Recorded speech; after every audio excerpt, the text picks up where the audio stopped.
বাংলাদেশের ভয়াবহ বন্যা পরিস্থিতির মাঝেই এবার ফারাক্কা বাঁধের ১০৯টি দরজা খুলে দিয়েছে ভারত। দেশটির দাবি, বিহার ও ঝাড়খণ্ড রাজ্যে বন্যা ও পানির চাপ বৃদ্ধি পাওয়ায় এই বাঁধ খুলে দেওয়া হয়েছে। এদিকে ফারাক্কা বাঁধ খুলে দেওয়ার খবরে বাংলাদেশের মানুষের মাঝেও দেখা দিয়েছে উৎকণ্ঠা। চলমান বন্যা পরিস্থিতি কি আরও ভয়াবহ রূপ নেবে?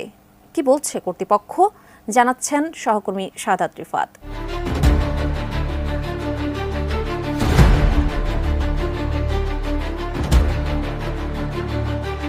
ভারতের উজান থেকে নেমে আসা পানি ও টানা বৃষ্টির কারণে স্মরণকালের সবচেয়ে ভয়াবহ বন্যা দেখছে বাংলাদেশ।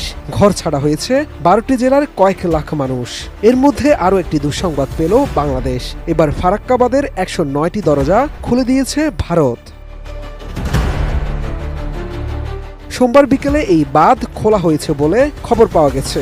জানা যায়, প্রাথমিক পর্যায়ে ১১ লাখ কিউসেক পানি ছাড়া হয়েছে। কর্তৃপক্ষের দাবি, পানি না ছাড়লে বাঁধের মারাত্মক ক্ষতি হতো।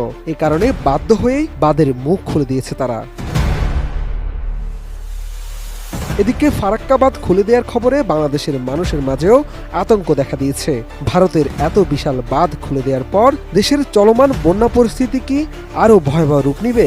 এ নিয়ে কি বলছে কর্তৃপক্ষ?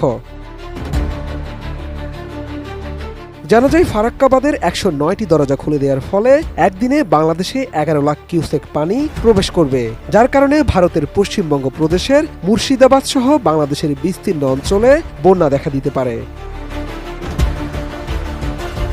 এছাড়া রাজশাহী, চাঁপাইনবাবগঞ্জ, পাবনা, সিরাজগঞ্জ, কুষ্টিয়া, রাজবাড়ী ও মানিকগঞ্জ সহ আশপাশের জেলাগুলো প্লাবিত হতে পারে বলেও জানিয়েছেন নদ নদী বিষয়ক গবেষণা প্রতিষ্ঠান রিভারাইন পিপলের পরিচালক এম আনোয়ার হোসেন।